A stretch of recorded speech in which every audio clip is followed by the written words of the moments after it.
Elevating your boat out of the water has some clear advantages. You can keep the wear and tear down while making sure you're not accumulating too much of that slime and gunk on the bottom. But boat lifts can be really expensive. Well, now Dock Edge has introduced 2 new boat ramp kits that a couple of people can build in the backyard in a few hours. One is a 1,200-pound kit, and today we're going to build the bigger, heavier 2,000-pound kit and show you just how easy they are to put together.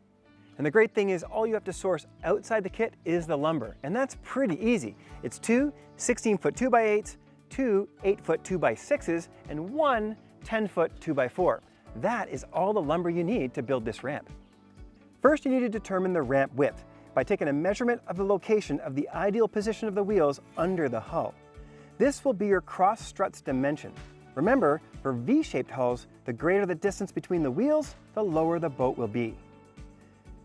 To make sure your pipes are straight, position the end of a 2x8 beam on the shore where the ramp will be installed. Position the other end of the beam 2 inches under the surface of the water. Using a long level maintained straight, mark a cutting line. Mark the other end of the 2x8 at 25 degrees for the winch installation, and transfer these marks to the other beam and cut both beams. Okay, now cutting 16-foot 2x8s can be tricky because they're expensive, so you don't want to get it wrong. And when you look at the instructions, you're going to have 2 cuts, one at the water end to get the post level with the water, and it's truly based on how shallow the angle of your shoreline is. So that's why you're in the water measuring those. The other end is cut at 25 degrees. We've determined our center to center from our boat measurement. Our V-hull measurement is 30 inches, so we're going to cut 4 of these 2x6s at 28.5. So on the lake side where the poles are, where the keel roller is, you got a little 45-degree notch, but where do you put it? So stick a 2x6 on the end to know where to start. And this is just to take the edge off in case the fiberglass gets close to the wood, and the roller will keep it off. And this is to make sure there's no scratches happening. So now we're going to start to assemble the wood with cross braces.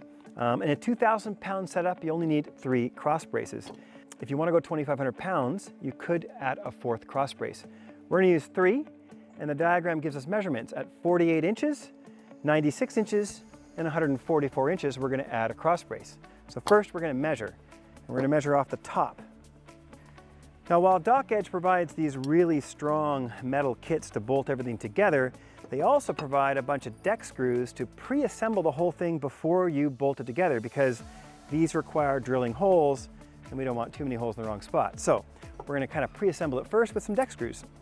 Now, when you're pre-assembling with the screws, make sure to put them in just far enough that the head touches the wood. Don't drive them in like a countersunk, because at that length they won't interfere with your carriage bolts. Now, the instructions say for the winch you can use 2 2x4s or a 4x4, but the 2,000-pound winch is actually a little bit wider than a 4x4. So what we've decided to do is add 3 2x4s, put 1 in the middle. And now we have plenty of meat to mount our massive 2,000-pound winch to. We didn't need to buy any more 2x4s, we're just using an off-cut piece in the middle. Now, all of these angles can change a bit, including the whole length, depending on how big a boat. PWCs are only about 10 feet in length. Most tin tippies are 12 to 14 feet, and this bow rider is about 16 feet long, so we're going to use the whole platform for it. But because we're going to put a 1,800-pound bow rider on here, we really want to reinforce this winch piece. And we can put the winch high or low, but again, the lower the better, really, for effort, as long as you've got room to swing the handle. And sometimes I like mounting the winch after I put the boat on, just to see where it lines up, how high the rung on the boat is. But you could move this later if it's too high or low. Now, the kit does come with 6 inside corner joists, metal ones, where you can bolt metal to metal. And they're meant for the middle and either end. But this piece here needs 1 block on each side just to prevent the winch from kind of pushing that piece of wood out. You wouldn't want to just trust the screws. So we just cut a couple of 7-inch 2x4 blocks, just some scrap pieces, and screwed them on the side. Now we're going to install all the corner joist blocks. For strength, Dock Edge includes 6 of these inside corner joists, and each of them has 2 backing plates, which means you can have metal on metal for both sides of the corners. Now there's 6, 2 for the front, 2 for the middle, and 2 for the end. Now, the little pro trick here is when you're going to drill them, you want to mark the corner first. They don't exactly line up with the plates. Okay, so first you put the corner in, Mark the centers for drilling, then drill the corners, then add the plates. Let's give her. And drill out the marked holes with a 7/16 drill bit. A little pro tip with these spade drill bits, if you just drill right through, they make kind of a mess on the other side. Watch. The temptation is just to go right through, but you can see the mess it makes. But there is a better way. So, drill until the tip gets through the other side. Take it out and come from the other side. It gives you a little pilot hole.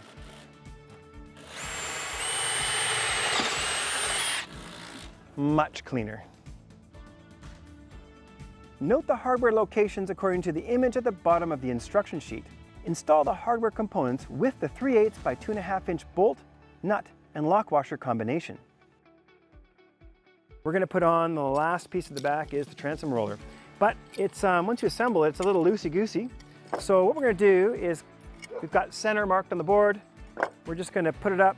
We've marked a couple of holes where we want the slot to go. We've drilled 2 pilot holes for 1 plate. Now we're going to mount one side, and hopefully we can just swing this side out of the way. It's kind of tricky.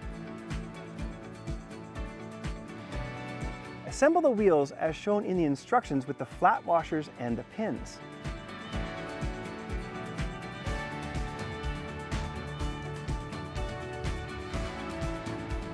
Add the base to the wheel assembly. Position the axle on the base so that there is a lean to the center of the ramp. Position the wheels according to the distances proposed in the instructions. A ramp with 3 pairs of wheels will support a 2,000-pound boat, while 4 pairs can support up to 2,500 pounds. Secure the wheel bases to the structure. Install the winch using the 3/8 by 4.5-inch bolt, nut, lock, and flat washer combination. Slide the pipes into the leg holders and tighten temporarily with one of the leg holder hex bolts. Now move the ramp to its intended location. Now these guide poles at the end are kind of cool because they're adjustable up and down. So if the bottom is soft, you can pound them down to the bottom and give this real stability. Or if you want to have them, use them as guides for a tin boat, you can just leave them up high and the tin boat will guide itself on. If your bottom's really mucky and you want to add feet, these feet come in the kit and then we'll give you some stability on the bottom. But this bottom's pretty hard, so we're not going to use them at all. Now the great thing about these poles is it is height adjustable. So if the water's a bit deep, like it is here, we can raise it up on the poles. So Anthony's going to do the heavy lifting. And you want the wood here about 2 inches underwater.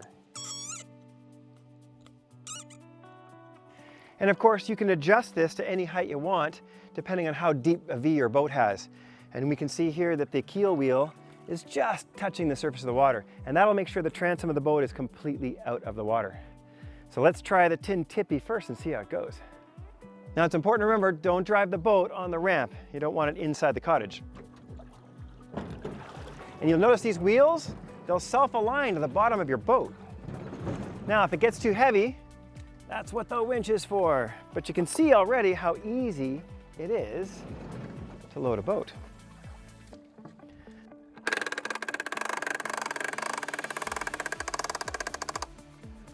So now this tin tippy is completely protected from anybody with a big surf boat chucking 3-footers at the dock.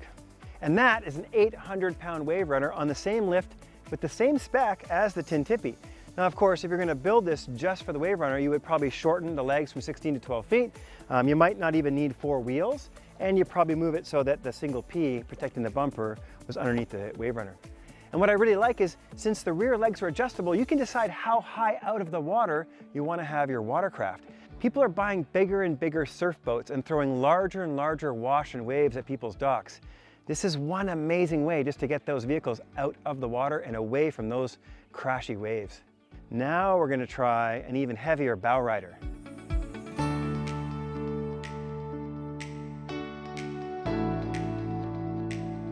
And there you go, you have about a 1,800-pound bow rider completely out of the water.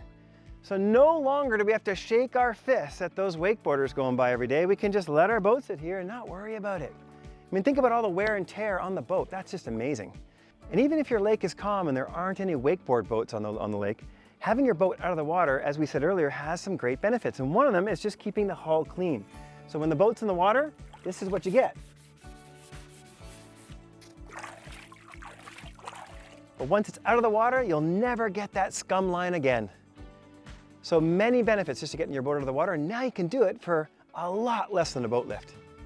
Pretty much any boat of any size up to 2,000 pounds, you can use this inexpensive DIY ramp from Dock Edge. So anywhere from a tin tippy to a personal watercraft or even a 2,000 pound bow rider, you have your boat completely out of the water for a fraction of the cost of a boat lift. Pretty cool idea.